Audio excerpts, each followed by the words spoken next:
எசாயா 49 அதிகாரம் 25 ஆண்டவர் கூறுவது இதுவே: சிறைப்பட்டோர் வலியோரிடம் இருந்து விடுவிக்கப்படுவர்.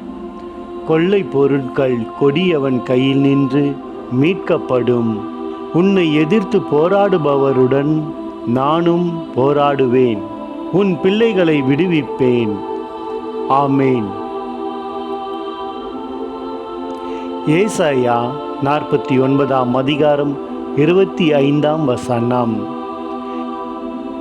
பராக்கிரமினால் சிறைப்படுத்தப்பட்டவர்களும் விடுவிக்கப்படுவார்கள். பலவந்தனால் கொள்ளையிடப்பட்டதும் விடுதலையாக்கப்படும்.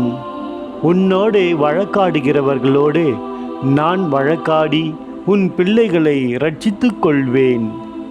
ஆமேன்.